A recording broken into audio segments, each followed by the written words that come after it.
It was good, people. I'm healthier today, so we got the face cam back. How's everybody doing? Let's get right into it.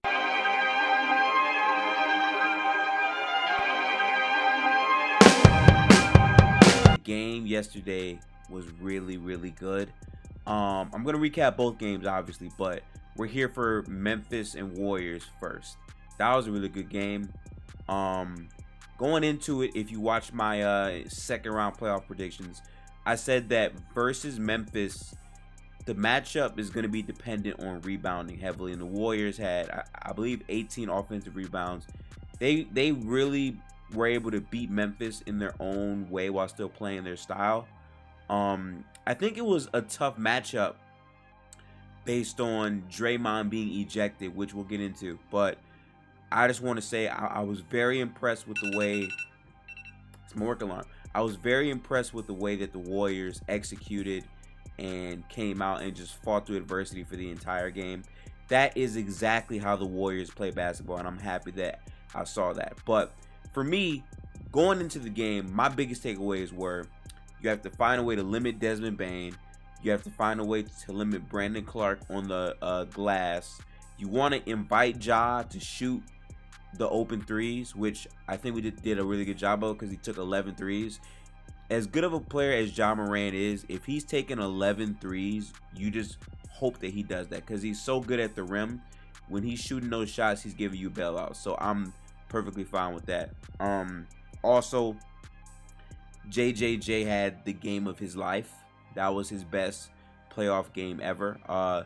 He was really, really good in the post, and he was actually knocking down the three-point shot, which I'm pretty sure the Warriors are going to still invite him to take based on his percentages all season long and how he's been. This game will probably be a anomaly, but he played really, really well alongside Ja.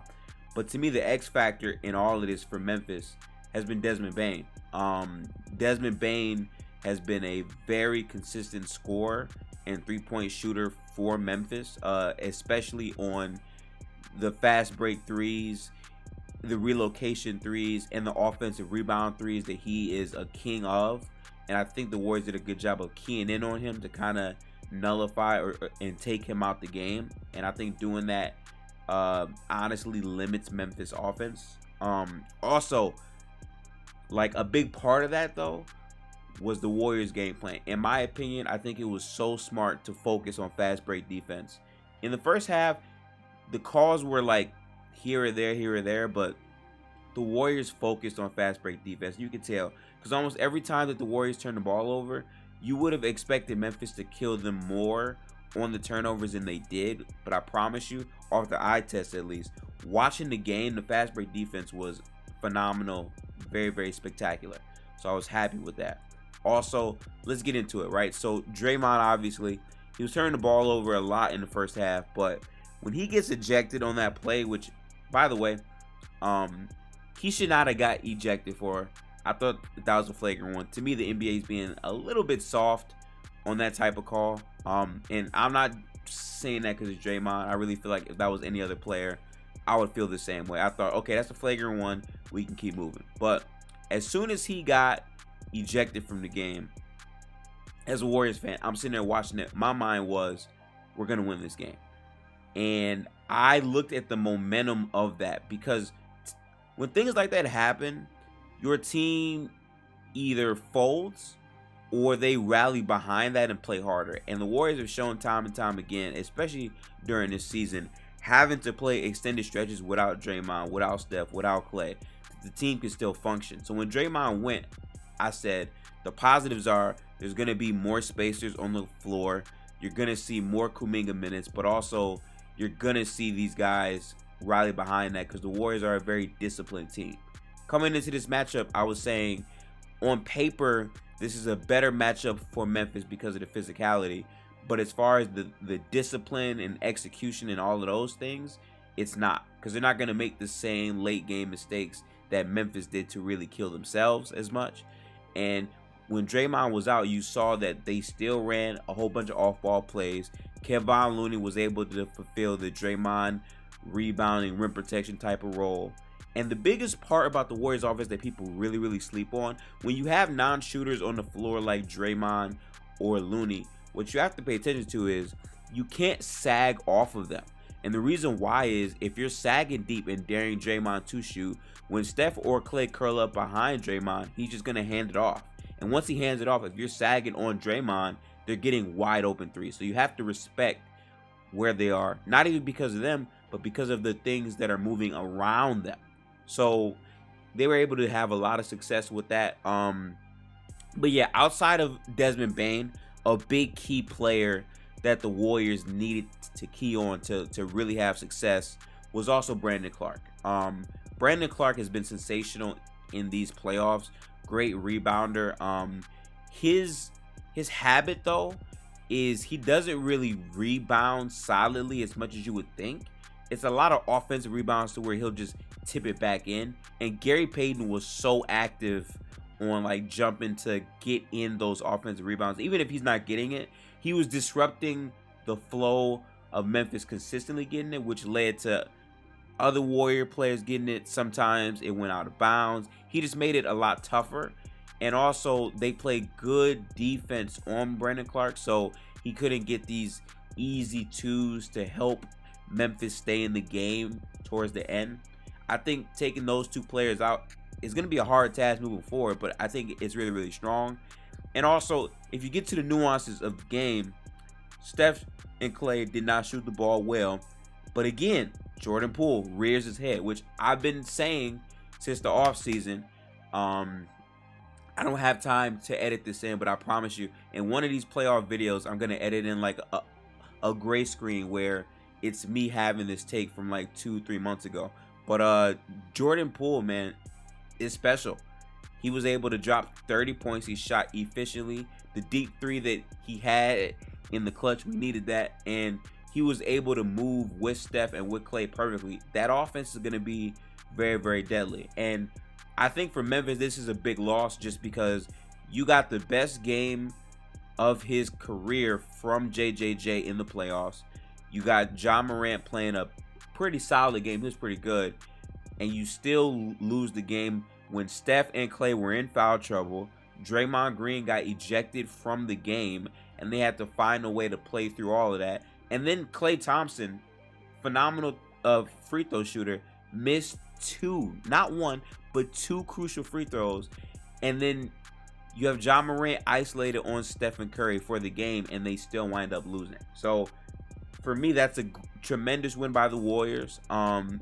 Obviously, the Grizzlies are gonna claw and fight back because that's what they've been doing the entire season. So I don't think they're just gonna fold by the next game. But this was a must-win game for Memphis to set the tone early, and it has to hurt because it was a very close game. There's a great chance that either A, Memphis really comes out punching in the next game, or the Warriors capitalize on this momentum and try to seal game 2. If the Warriors take game 2, Memphis is getting swept. That's just how I feel. But I still feel like they have a punch that will come out in this series. We got to see exactly how that plays out. But I was very satisfied with the Gary Payton minutes and the Kuminga minutes. I think those are really, really solid. I don't think Bjelica played at all, if any minutes. I didn't really see him out there like that. And that's because, obviously, with the length, physicality, and like rim pressure, you don't really want him out there as much. But overall, a great way to fight from the Warriors. Steph and Klay will be better, obviously, moving forward. But the fact that, like, again, having Jordan Poole on this roster, you have a third guy that can pop off when Steph and Klay are struggling. And especially because Draymond wasn't there, he got more opportunity to have the ball in his hands and fulfill the playmaking type of role, because he wasn't just scoring, he was playmaking at a high level.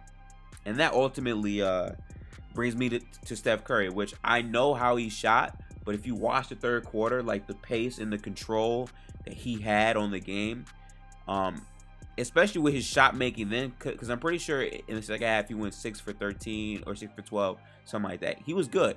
And then down the stretch, if you watch the Warriors versus Memphis, Ja Morant was making incredible hero shots, but the Warriors would come back on the other end and just score so easily. I was watching the game.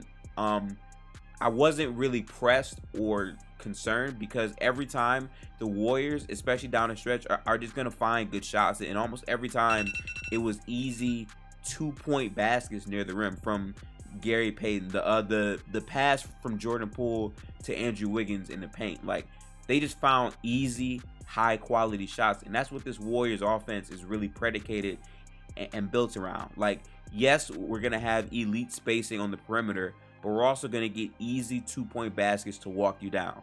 And that's what happened. So, really good game. I can't wait to see the next game of this series. Also, the Bucks game.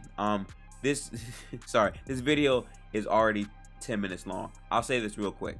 Bucks came into Boston. They handled their business. Giannis shot, I think 9 for 25. But if you're watching the game again, impact goes deeper than just what you shoot. He was dominant on the glass. He was very, very physical, and he was making the right plays every single time to the Bucks role players who were knocking down shots. Again, coming into this, I said 40-point shooters in Bobby Portis and Grayson Allen, and just the way they're going to be physical. And Drew Holiday deserves his flowers because he's a bit underrated. He's still a really good player. They're going to have to key in on him better because if he's giving you performances like he did yesterday, it's going to be very, very tough. And these guys still didn't have like their best shooting games, but they were still able to win. Now, I still have Boston just because we weren't able to see the fourth quarter execution by the Bucks in a close game to where you want like a nice solid half court presence because they were just so dominant that they blew the game open. Also, Boston shot really, really bad from the field. We got to see how all that translates when Boston is having a good offensive game. But yeah, there's some games today. Official game 1 predictions. I think the Suns will take game 1. I think the 76ers might take game 1. I think they'll shock the world. We'll see what happens. But this video is already 12 minutes long. Appreciate everyone that stood by. We'll be putting this out on the YouTube today. Make sure to like, comment, subscribe, all that stuff. We're going to have more playoff recaps. Also, we're going to be doing film on the channel. I will be breaking down plays from game 1 of the Warriors and Memphis game, and we'll see where we go from there. But as always, I will catch y'all in the next video. Peace out, everybody.